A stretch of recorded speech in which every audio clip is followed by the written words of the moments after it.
The morning started like any other Tuesday in Seoul.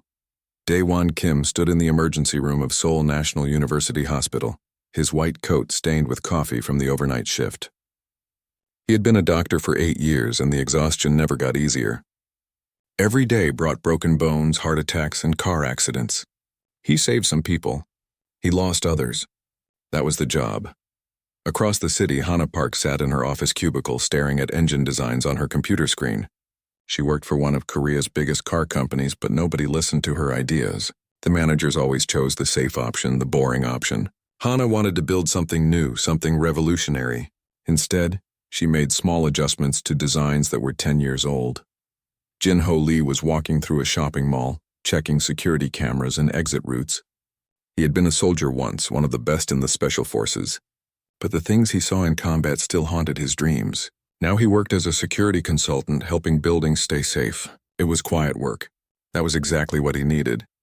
Young Mi Choi rushed across the university campus late for her astronomy class. She was 24 and believed with all her heart that humans were not alone in the universe. She ran a small podcast about aliens in space, talking to maybe 50 listeners each week.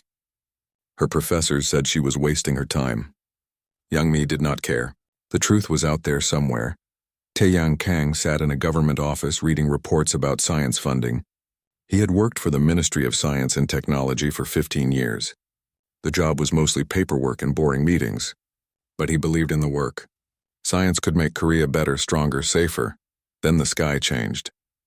At 2:47 in the afternoon, massive shadows fell across Seoul. People stopped walking and looked up. The sun disappeared behind something enormous. Ships. Huge metal structures that looked like they could swallow entire city blocks. They were not human-made. That was obvious to everyone who saw them. Daewon heard screaming from outside the hospital. He ran to the window and saw the ships. His mind tried to make sense of what his eyes were showing him. Alien spacecraft. Real alien spacecraft. Over Seoul. Over his city. Hana stood at her office window watching the largest ship hover directly overhead. As an engineer, she understood how impossible this was. The size, the power required to keep something that massive in the air. Human technology was centuries away from building anything like this. In the shopping mall, alarms started ringing. People panicked. They pushed and shoved toward the exits.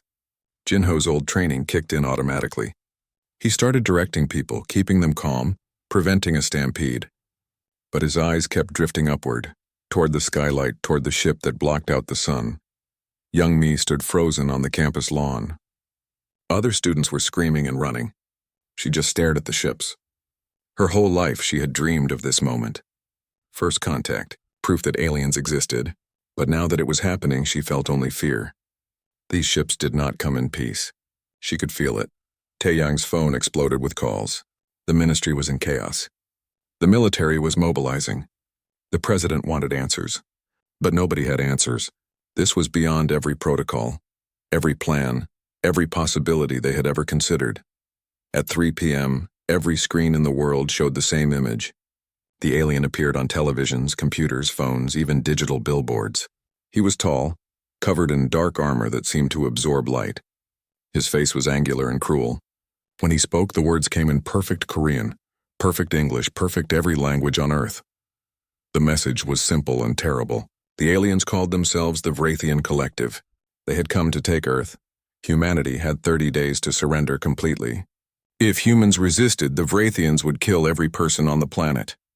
The message ended with images of other worlds they had conquered. Cities burning, people running. Entire civilizations turned to ash. The world went insane. In Seoul, people flooded into the streets. Some ran home to their families. Others attacked stores, stealing food and supplies. Cars crashed into each other as drivers abandoned them. The police could not control the chaos. Daewon's hospital became a war zone. Injured people poured through the doors. Broken bones from falling. Heart attacks from stress, wounds from fights and accidents. Daewon worked for 36 hours straight. His hands shook from exhaustion, but he kept going. These people needed him. That was all that mattered. Hana stayed in her office building as the city descended into chaos outside. She sat at her computer searching for any information about the aliens. She found nothing useful. Human satellites could not scan the ships. Human weapons could not touch them. Humanity was helpless. Jinho spent 2 days helping evacuate civilians from dangerous areas. His old squad leader called him. The military wanted experienced soldiers. They were preparing for war. Jinho said no. He had left that life behind. But even as he refused, he knew war was coming whether he wanted it or not. Young Mai recorded everything. Her hands shook as she held her phone, but she kept filming. She posted videos online, sharing what she saw, what she learned. Millions of people watched now. In the face of extinction, everyone wanted to know what was happening. Taeyang barely slept. Emergency meetings ran day and night. Military generals proposed attacks that would never work. Politicians argued about surrender or resistance. Scientists admitted they understood nothing about alien technology. Every hour brought them closer to the deadline, and humanity had no plan. On the 3rd day after the arrival, something changed. A smaller alien ship fell from the sky. It crashed in the mountains north of Seoul, burning as it came down. Korean military forces rushed to the site. Whatever had caused the crash, it proved the aliens were not invincible. They could be hurt. They could be stopped. The government set up an emergency shelter near the hospital. Thousands of people crowded inside, seeking safety and food. By chance, this was where 5 paths crossed. Daewon came to the shelter to treat the injured. Hana arrived looking for her elderly parents. Jinho was helping with security. Young Mi was recording interviews. Taeyang came to assess government response. They met in a corner of the shelter, sharing a table because there was nowhere else to sit. They did not know each other. They had nothing in common except fear and determination. Young Mi showed them her research on the alien broadcast. She had analyzed every frame, every word. She believed the aliens were overconfident. They did not expect any real resistance. Jinho studied the footage of the crashed ship. He saw military possibilities. If one ship could crash, others could too.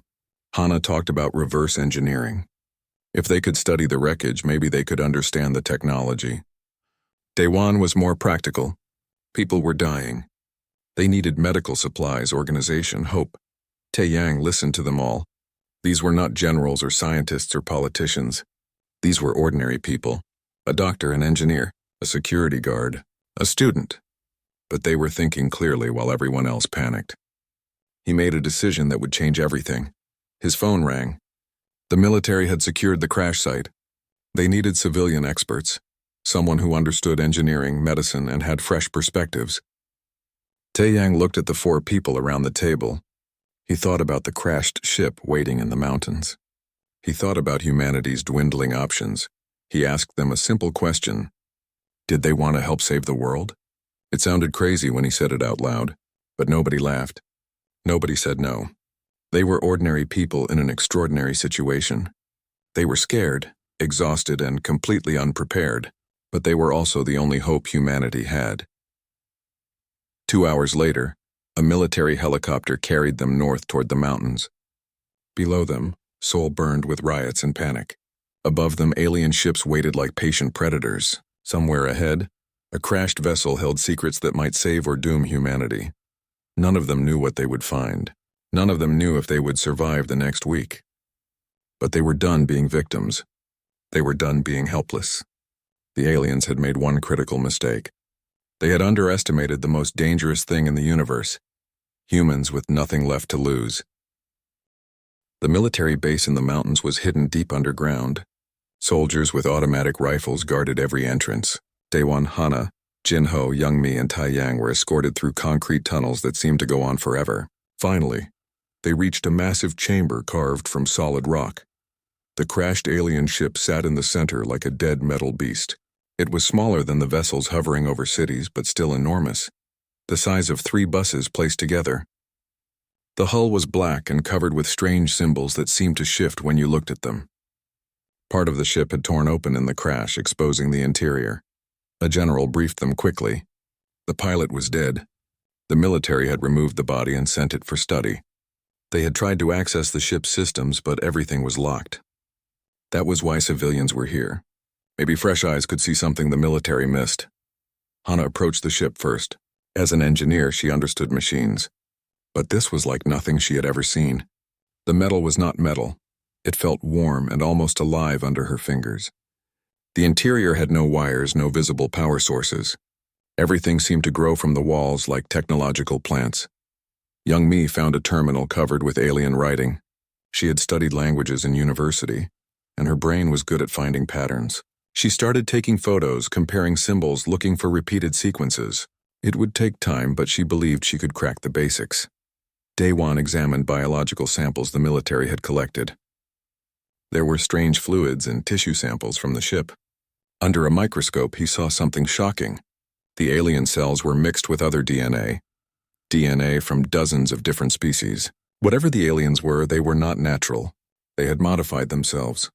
Jinho studied the ship's layout from a tactical perspective. He noted weapon systems, armor thickness, and weaknesses in the design. If they had to fight these ships, he wanted to know where to hit them. But the more he looked, the more worried he became. Human weapons would barely scratch this armor. They worked for 3 days straight, sleeping in shifts, eating military rations. Slowly, pieces of the puzzle came together. Young Mai cracked enough of the language to access basic systems. Hana figured out how to power up certain sections of the ship. Daewon identified what the biological samples were for. On the 4th day, they found the laboratory. It was hidden in the back section of the ship, protected by extra armor. Inside were tanks filled with glowing liquid. Alien equipment surrounded examination tables. Computer screens showed diagrams of bodies, alien bodies, human bodies, and other species nobody recognized. Daewon felt sick as he understood what he was seeing. This was how the aliens stayed powerful. They conquered other species, studied their biology, and took the best parts for themselves. The samples he had examined were not just alien. They were combinations, alien DNA mixed with DNA from conquered worlds. Young Mai translated the computer files. The laboratory was designed to enhance Vrathian soldiers. They could become stronger, faster, heal quicker. The process used technology and biology together. It was supposed to be safe, but the files showed many failures. Sometimes the enhancement worked. Sometimes it killed the subject. Hana studied the equipment carefully. The alien systems were designed for Vrathian biology, but the principles were clear. If they could modify the process, adapt it for human bodies, they could create enhanced soldiers. Humans with alien abilities. Humans who could fight back. The military command was skeptical. The general in charge said it was too dangerous. They should focus on conventional weapons and defense. But Jinho argued back. Conventional weapons had not stopped a single alien ship. They needed something new, something unexpected. Tae-young supported the idea. The government was desperate. 21 days remained until the alien deadline. If this enhancement process could work, they had to try it. He convinced the general to allow one test. Just one. If it failed, they would abandon the idea. A young soldier volunteered. His name was Dong Hyun, and he had watched the aliens destroy his hometown. He wanted to fight. He wanted revenge. Daewon explained the risks. The procedure might kill him. It would definitely hurt. Dong Hyun said he understood. He said he would rather die trying than live as a slave. They prepared for 2 days. Hana modified the alien equipment to work with human biology. Daewon studied every medical aspect, preparing drugs to help the body accept the changes. Young Mai translated the procedures step by step. Jinho and Tae-yang watched, ready to pull the plug if something went wrong. Dong Hyun entered the enhancement chamber. It was a glass tube filled with the glowing liquid from the tanks. As soon as the process started, he began screaming. His body convulsed. Veins in his arms and neck turned black as the alien technology merged with his cells. The medical monitors showed his heart rate spiking dangerously high. Daewon wanted to stop it, but Hana said they could not. Once started, the process had to finish or Dong Hyun would die anyway. They could only watch and hope. The screaming continued for 20 minutes. Then it stopped. Dong Hyun collapsed in the tank unconscious. They pulled him out carefully. His vital signs were stable but strange. His heart beat slower than normal. His body temperature had changed. For 6 hours he remained unconscious while Daewon monitored every system. Then Dong Hyun opened his eyes. He sat up slowly. The medical team moved to help him, but he stood on his own. He looked at his hands, flexing his fingers. Then he picked up a steel chair with one hand like it weighed nothing. He crushed it. The metal bent like soft clay under his grip. Everyone in the room stared in shock. They tested him for 2 days. Dong Hyun was 3 times stronger than before. He could run faster than any human athlete. His reflexes were incredible. He could catch thrown objects without looking. Small cuts healed in hours instead of days. But he was also in constant pain. The alien technology burned in his veins like fire. The military wanted to start mass production immediately, create an army of enhanced soldiers. But Daewon said no. The pain Dong Hyun felt was not acceptable. They needed to improve the process, make it safer. Hana agreed. Give her time to refine the equipment. While they worked on improvements, Jin-ho asked the question nobody wanted to face. Should they volunteer? Should the 5 of them undergo the enhancement? They were not soldiers, but they understood the technology better than anyone. If something went wrong, they would know how to fix it. That night, they sat together in the base cafeteria. Nobody spoke for a long time. Finally, Daewon broke the silence. He said he would do it. As a doctor, he understood the risks better than anyone. If the process was survivable, he would prove it. If it killed him, at least they would learn something. Hana volunteered next. She wanted to feel what the enhancement did to the body. Only by experiencing it could she improve the equipment. Jin-ho agreed to go third. He had been a soldier before. He could be a soldier again. Young-mi was terrified, but she volunteered too. This was bigger than her fear. Taeyang surprised everyone by refusing. Someone needed to stay human, he said. Someone needed to remember what they were fighting for. They underwent the enhancement one by one over the next 3 days. Hana had improved the process, made it less painful. But it was still agony. Daewon went first. He survived. Though he said afterward it felt like dying and being reborn. Hana went second.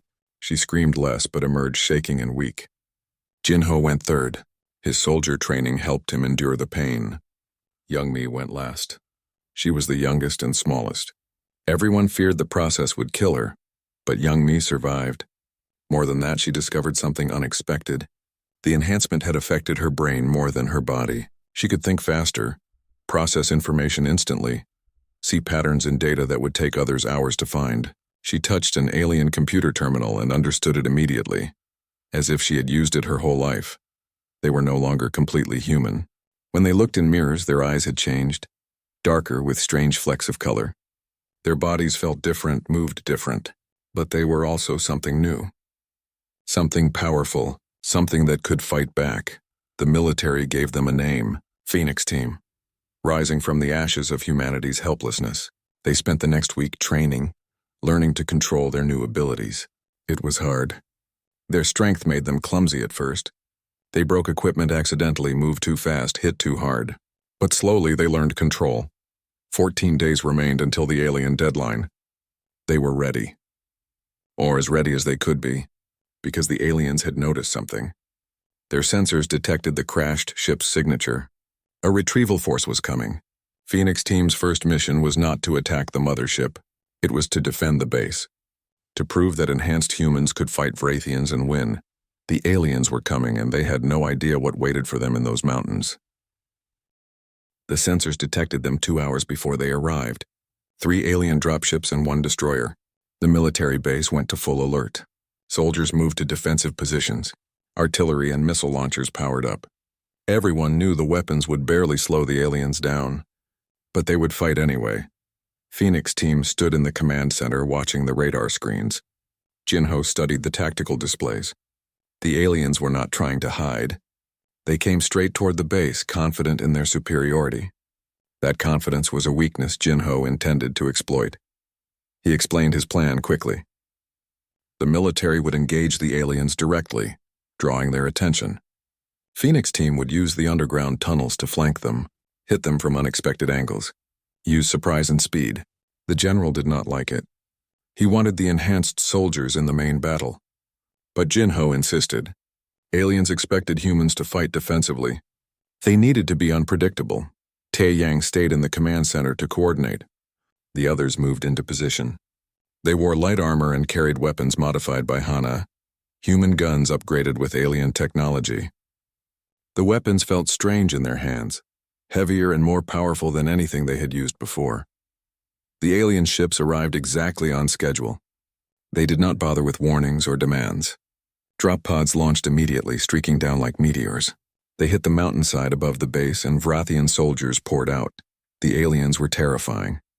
They stood 7 feet tall, covered in black armor that looked alive. Their weapons fired blue energy bolts that melted rock and metal. They moved with mechanical precision, advancing in formation. Human soldiers opened fire. Bullets bounced off alien shields. Missiles exploded harmlessly against energy barriers. Within minutes, the aliens had pushed through the outer defenses. Human casualties mounted rapidly. The general watched his soldiers die and felt helpless. Then Jinho's voice came over the radio. Phoenix team was in position. The general gave the order. Execute the flanking maneuver. Jinho led them through the tunnels at incredible speed. His enhanced body moved almost faster than his mind could process. They emerged behind the alien formation. Catching them completely by surprise, Jinho fired first. His modified weapon punched through alien shields. The soldier fell. For a moment, everything froze. The aliens had never seen humans hurt them before. Then chaos erupted. Phoenix team moved like ghosts, too fast for the aliens to track. Hana's engineering mind calculated angles and trajectories instantly. She fired only when she had perfect shots. Every bullet found alien flesh. Day One fought like a man possessed. Every alien he killed was one less threat to humanity. His medical training helped him target weak points in alien armor. He aimed for joints, for gaps in their protection. His hands, trained to save lives, now took them without hesitation. Young Mi stayed back, using her enhanced mind to hack alien communications. She fed false information into their systems, making them think attacks came from different directions. The aliens began making mistakes, breaking formation, exposing themselves to both Phoenix team and the regular soldiers. But the aliens were not helpless. Once they recovered from the surprise, they adapted. They focused their fire on Phoenix team. Energy bolts carved through rock around them. One bolt hit Day One in the shoulder, spinning him around. The pain was incredible. His armor had stopped most of the blast, but his shoulder was badly burned. Day One fell behind cover, gasping. His enhanced healing was already working, but not fast enough. Jinho appeared beside him, laying down covering fire. They were pinned down. The aliens advanced, preparing to finish them. Hana saw what was happening. She had been working on something risky, trying to access the crashed ship's power core remotely. She had not tested it. She did not know if it would work. But Jinho and Day One were about to die. She activated the sequence. The crashed alien ship powered up with a sound like thunder. Energy built in its damaged core, unstable and dangerous. Then it released. A pulse of electromagnetic energy that washed over the battlefield. Every alien shield flickered and died. Their weapons powered down. For precious seconds they were vulnerable. The human soldiers did not waste the opportunity. Without shields, the aliens could be killed by regular bullets. The battlefield turned into a shooting gallery. Aliens fell by the dozens. Some tried to retreat to their ships. Others fought on with hand weapons. But their advantage was gone. Phoenix team pushed forward aggressively. Jinho moved with deadly efficiency, his soldier instincts taking over. He had tried to leave this life behind, but now he embraced it. Every movement was perfect. Every shot was lethal. He was not just fighting. He was hunting. The alien destroyer, seeing the battle turn against them, prepared to bombard the entire area. It did not care about killing its own soldiers.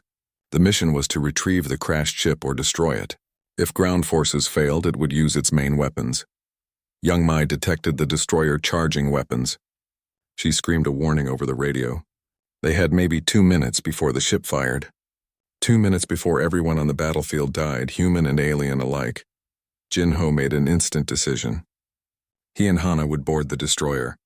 It was insane. It was suicide. It was the only option. He grabbed Hana and ran toward the nearest alien dropship. Hana understood immediately. She started hacking the ship's systems even as they ran. The dropship's doors opened under Hana's digital assault. They jumped inside. Alien crew members turned in surprise. Jinho shot them all in seconds. Hana reached the controls. She had studied alien systems in the crashed ship. This was similar but not identical. She had to guess, to improvise. The dropship launched with Hana barely in control. It rose unsteadily toward the destroyer. The larger ship detected them but did not fire.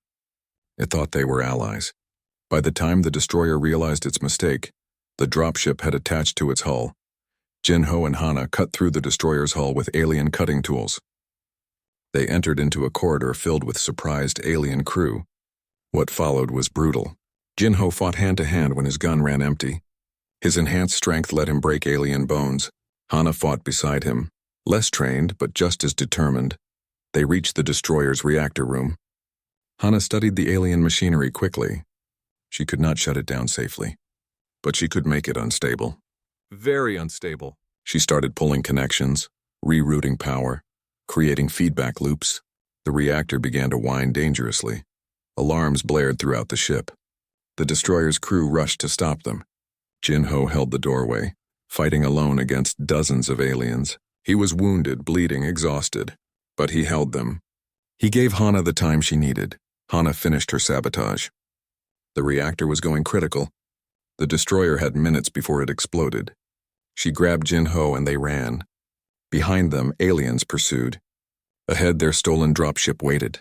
They dove through the airlock as energy bolts cut through the air around them. The dropship detached and fell away from the destroyer. Hana had no skill as a pilot. The ship tumbled wildly as they plummeted toward the mountains. Jin-Ho grabbed the controls and tried to stabilize their descent. The ground rushed up at them. They crashed hard but survived. Above them, the destroyer tried to retreat. Too late. The reactor exploded in a ball of blue fire that lit up the sky. Debris rained down across the mountains. The remaining alien forces on the ground lost all coordination. Within an hour, the battle was over. Phoenix team regrouped at the base. They were battered, wounded, and exhausted. Daewon's shoulder was badly damaged. Jin-Ho had broken ribs. Hana could barely stand. Young Mi had pushed her enhanced mind to its limits and suffered splitting headaches. But they were alive, and they had won. The victory came at a cost. 47 human soldiers had died in the battle. Many more were wounded. The base was heavily damaged, but they had destroyed an alien task force. They had proven that humans could fight back. News of the battle spread worldwide within hours. Humanity, desperate for hope, found it in this unlikely victory. Other countries demanded the enhancement technology. International teams began arriving at the base. If Korea could create soldiers who could fight aliens, every nation wanted them too. Taeyang coordinated the massive effort to share technology and train new enhanced soldiers. Time was running short. 9 days remained until the deadline. The aliens had been surprised once. They would not be surprised again. In orbit above Earth, the Vrathian commanders watched footage of the battle in disbelief. They had lost soldiers to primitives. It was impossible. It was humiliating. It demanded a response. They changed their plans. Earth would not be colonized. It would be made an example. They would kill every human and burn the planet to ash. As Phoenix team recovered from their wounds, young Mi continued analyzing data from the crashed ship. She found something that made her blood run cold. The fleet above Earth was just an advance force. The main Vrathian armada, hundreds of ships, was already coming. Even with enhanced soldiers, humanity could not win that fight. Not in a fair battle. They needed to change the rules. They needed to take the fight to the aliens themselves. 6 days remained until the alien deadline.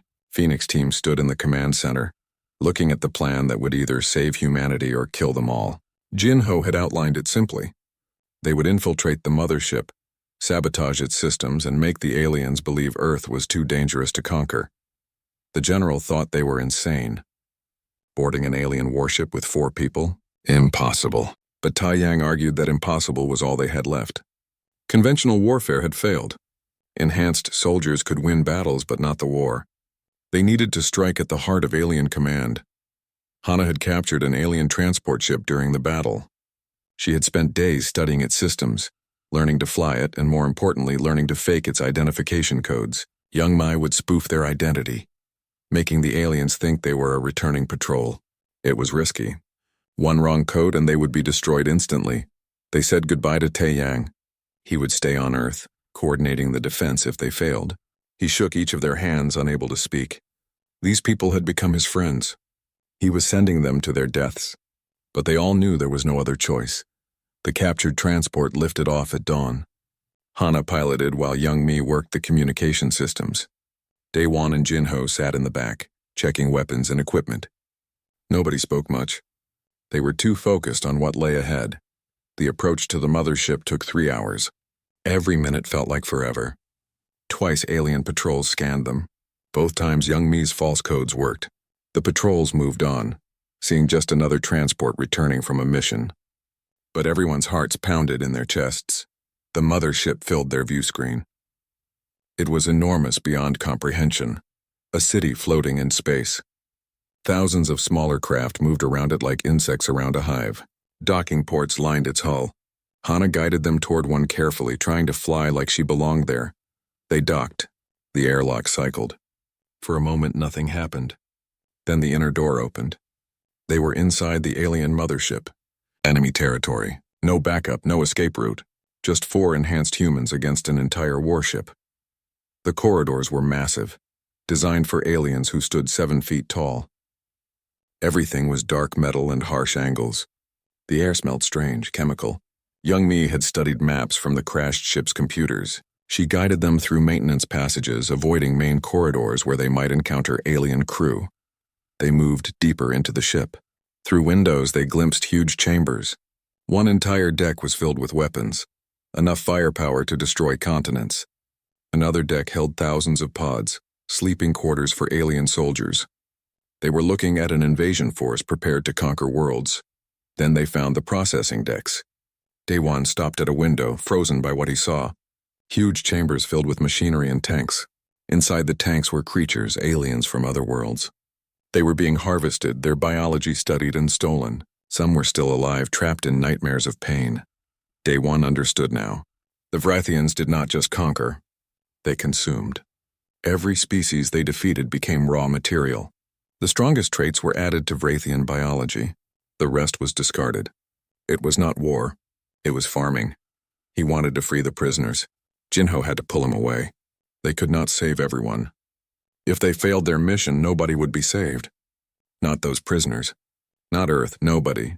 They had to stay focused. In one of the chambers, they found a dying prisoner from another species. The alien was small, barely 4 feet tall, with blue skin and large eyes. It saw them and made sounds they could not understand. Young Mai touched its mind, using her enhanced abilities to communicate directly. The dying alien shared what it knew.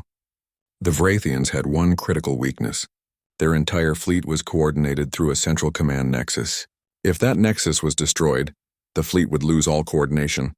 Ships would be isolated, confused, vulnerable. But the nexus was in the most heavily defended part of the ship. The alien died before it could share more. Daewon closed its eyes gently. Another victim. Another reason to fight. They continued deeper into the ship. They reached the command center after 6 hours of careful infiltration. It was a massive chamber filled with holographic displays and alien crew. Vrathian commanders stood on raised platforms directing the invasion fleet. Information flowed through the room like water. Tactical data, resource reports, status updates from across the galaxy. Jinho studied the room's layout. 20 aliens visible, probably more in side chambers. This was not a battle they could win directly. They needed to be smart. Hana began planting digital viruses in the computer systems. Young Mai prepared to hijack the communication array. Jinho set explosives at structural weak points. Everything went perfectly until it did not. A maintenance crew entered through a door they had not known existed.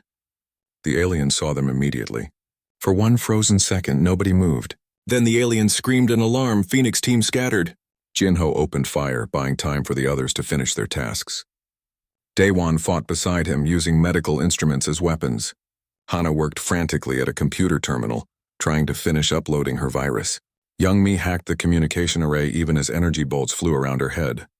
More aliens poured into the room. These were not regular soldiers. These were elite guards, trained killers with advanced armor and weapons. Phoenix team was outmatched. Jinho took a hit to the leg and went down. Daewon dragged him to cover. Hana finished her upload. The virus was in the system, ready to spread, but they needed time for it to work. Young Mai hijacked the communication array and began broadcasting. Her message went out to the approaching alien armada. She showed them footage of the battle on Earth. She showed them enhanced humans destroying Vrathian ships.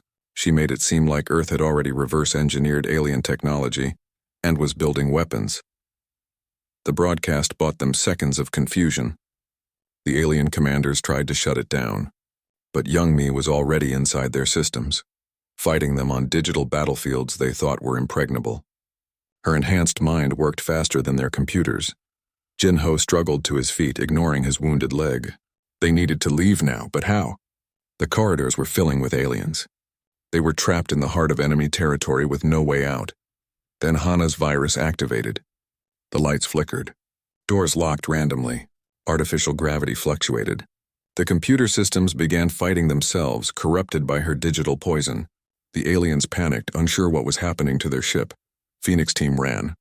They fought through corridors filled with confused aliens. Jinho could barely walk, but enhanced healing was already working on his leg. They reached the docking bay where they had left their transport. Dozens of aliens stood between them and escape. There was no clever plan left. Just desperate violence, they charged. Jinho and Daewon fought with everything they had. Hana threw grenades. Young Mai hacked nearby ship systems, making them power up and malfunction, creating chaos. They reached their transport. Hana fired up the engines while the others held the docking bay. Jinho's explosives detonated somewhere deep in the ship. The entire vessel shuddered. Alarms wailed everywhere. The transport launched with alien fighters in pursuit. Hana piloted like a demon, weaving through the chaos around the mothership. Behind them, the vessel was crippled but not destroyed. Its propulsion systems were offline. Its communication arrays were damaged. It hung in space like a dying whale. They plunged toward Earth with every alien patrol chasing them. Missiles filled the space around them. Hana's piloting was incredible, dodging by inches using debris as cover. But they were not going to make it. Too many enemies. Not enough luck. Then Earth's new defenses opened fire. Enhanced soldiers on the ground had been coordinating with Taiyang. They had prepared anti-spacecraft weapons using alien technology.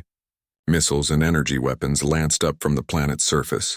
The alien pursuit broke off, forced to defend themselves. Phoenix team crashed into the ocean near the Korean coast. Rescue helicopters pulled them from the wreckage. They were alive, barely. Jinho was unconscious from blood loss. The others were not much better. But they had done it. They had crippled the mothership and broadcast a message that would make the alien armada think twice. 3 days remained until the deadline. The aliens were damaged but not defeated, and young Mi had discovered something terrible in the data she stole. The approaching armada was massive, hundreds of ships strong enough to overwhelm Earth even with enhanced defenders. But buried in that data was one hope. Other species had fought the Vrathians and survived. If humanity could contact them, if they could build an alliance, they might have a chance. As Jinho recovered in a hospital bed, as Daewon tended his wounds, as Hana analyzed the stolen data, and young Mi prepared a message to the stars, they all knew the truth. The final battle was coming, and it would decide not just Earth's fate, but the fate of every free species in the galaxy. Young Mi sat in the communication center, preparing to send a message that would change everything. They had 48 hours until the alien deadline. The approaching armada would arrive soon after. Earth could not win alone. She knew that. Everyone knew that. So she would make sure Earth was not alone. Using the damaged alien communication array they had captured, she broadcast into deep space. The message was simple. Earth had fought the Vrathians and survived. Earth had humans willing to die for freedom. If any other species out there wanted to stand against tyranny, now was the time to answer. For 6 hours, nothing happened. Then the replies started coming. 3 different alien species responded. They were not military powers. The Vrathians had defeated them all. But they had survivors, hidden colonies, resistance movements, and they had information about Vrathian weaknesses. The most important information came from a species called the Kelthani. They shared the location of a massive station, the central coordination nexus for all Vrathian military operations. If that nexus was destroyed, every Vrathian fleet would lose coordination. Ships would be isolated, confused, vulnerable. It was the heart of the alien empire. Phoenix team gathered in the command center, now recovered from their injuries. Taeyang presented them with the impossible choice. They could use their enhanced forces to defend Earth against the incoming armada, or they could strike at the nexus, potentially crippling the entire Vrathian empire, but leaving Earth vulnerable. Jinho asked the question everyone was thinking. If they defended Earth, they would buy time but ultimately lose. If they struck the nexus and succeeded, they could end the threat forever. If they struck the nexus and failed, Earth would fall undefended. It was the ultimate gamble. Daewon spoke up. He said they had already made their choice when they decided to fight instead of surrender. Bold action got them this far. Caution would only lead to slow defeat. They had to strike the Nexus. The decision was made. Phoenix Team would lead an international force of enhanced soldiers to attack the Nexus. Tai Yang would coordinate Earth's defense with conventional forces and the remaining enhanced soldiers. It was inadequate. It would not be enough. But it was all they had. Representatives from the allied alien species arrived on Earth. They looked nothing like humans or Wraithians. Some were small and delicate. Others were strange creatures adapted to different worlds. But they all shared one thing: determination to see the Wraithians fall. The journey to the Nexus took 3 days. They traveled in captured alien vessels, using routes provided by the allied species. Phoenix Team led a force of 40 enhanced soldiers from 15 nations. It was strange seeing humans from different countries, speaking different languages but all united by common cause and enhancement. Meanwhile, the Wraithian armada arrived at Earth. Hundreds of ships appeared in orbit, blotting out the stars. They sent no ultimatum this time, no warning. They just began the attack. Energy beams lanced down from space, burning through cities. Dropships launched by the thousands. Taeyang coordinated the defense from Seoul. Enhanced soldiers fought in every major city. Regular military forces provided support. The battle was brutal. Aliens pushed forward relentlessly. Humans gave ground only when staying meant death. Every street became a battlefield. Every building a fortress. In Seoul, Taeyang himself took up weapons when alien forces broke through the defenses. He was not enhanced. He was just a government official who had spent his life behind a desk. But he fought anyway. Everyone fought. Because surrender meant extinction. Phoenix Team reached the Nexus as Earth burned behind them. The station was massive, bigger than any ship. It hung in space like a mechanical moon, bristling with weapons and shields. Approaching it was suicide. Hundreds would die, but if they succeeded, they would save billions. Jinho led the assault. He had become what he never wanted to be again, a soldier. But he had also become what he always hoped to be, a protector. Every order he gave, every risk he took was calculated to save lives and complete the mission. The attack began. Their ships pushed through defensive fire, taking terrible losses. Half their force died in the first 10 minutes. But the survivors reached the Nexus and began boarding it. What followed was the most vicious fighting Phoenix Team had ever experienced. The Nexus was defended by the best Wrathian soldiers, elite guards who had never lost a battle. The corridors ran red with blood, human and alien. Daewon fought and healed simultaneously, saving wounded soldiers even as he killed aliens. His doctor's oath seemed distant now, lost in the smoke of war. Young Mi used her enhanced mind to hack the Nexus systems, opening doors, disabling defenses, creating paths for the assault force. But the digital battlefield was vicious. Alien security programs attacked her mind directly. She fought them, suffering mental pain worse than any physical wound. Hana reached the Nexus's power core first. She had designed a weapon specifically for this moment, a device that would overload the core and destroy the entire station. But it required manual activation. Someone had to stay behind at point-blank range to make sure it worked. Jinho volunteered immediately.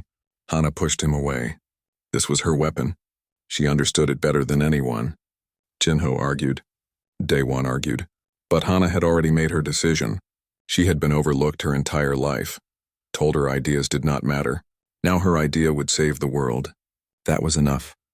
Phoenix Team evacuated, fighting their way back to the ships. Hana stayed behind alone in the core chamber. She activated the device and watched numbers count down on a display. The Nexus would explode in 5 minutes. She would not survive. But every other human would have a chance.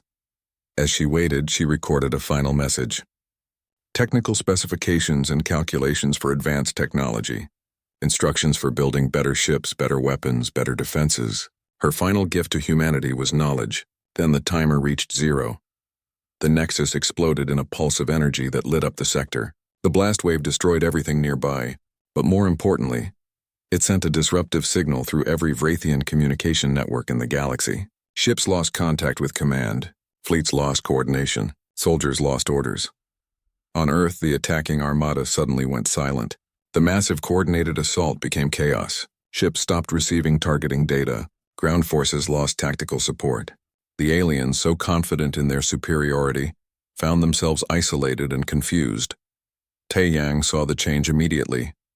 He ordered all human forces to attack. Enhanced soldiers pushed forward with renewed strength. Conventional forces rallied. The aliens, leaderless and disorganized, began to retreat. Some fought to the death. Others surrendered, something Vrathians had never done before. The battle for Earth continued for weeks. Scattered alien forces held out, but without reinforcement or coordination, they were eventually defeated. The cost was terrible. Millions of humans had died. Dozens of cities were destroyed. Earth would need decades to fully recover, but humanity had survived. More than that, humanity had proven itself. The allied species formally recognized Earth as a sovereign world and invited humans to join a new coalition. Not an empire like the Vrathians, but a true alliance of free peoples. Phoenix team returned to Earth without Hana. They attended a memorial service where her name was carved alongside millions of others who died in the war. Jinho stood before her name silent. He had lost many comrades in his military career, but this loss hurt more than any other. Daewon returned to medicine, but not to a hospital. He established programs to heal wounds between humans and aliens, sharing medical knowledge across species. The war had taught him that healing was not just for humans. Every living being deserved care. Young Mi became Earth's ambassador to the Galactic Coalition. Her enhanced mind allowed her to communicate with dozens of species, building bridges and alliances. She carried forward Hana's legacy, ensuring humanity never forgot the cost of freedom. Jinho returned to training soldiers, but with a different purpose now. He taught them not just to fight, but to protect. Not just to kill, but to preserve life. The next generation would be better than his. They would remember what they fought for. Tae-yang rose in the new unified Earth government. He fought to keep humanity united and prevented the enhanced from becoming a separate class. Everyone was human. Everyone was equal. The enhancements were tools, not identities. 5 years after the war, the surviving members of Phoenix team gathered at a memorial built on the site where the first alien ship crashed. It was where everything began. Now it was a symbol of hope. Around them, the world had changed. Human cities were rebuilt with alien technology. Ships bearing Earth's banner departed for the stars. Different species walked the streets together. Youngmi gave a speech to representatives from a dozen worlds. She spoke about humanity's journey from helplessness to strength. She talked about ordinary people doing extraordinary things. She reminded everyone that humanity's greatest strength was not the enhancements or the technology. It was the refusal to surrender, the determination to protect others, the courage to sacrifice for a greater good. As the ceremony ended, Jinho, Daewon, Youngmi, and Tae-yang stood together, looking at the stars. They had started as strangers thrown together by chance. A doctor, an engineer, a soldier, a student, a bureaucrat.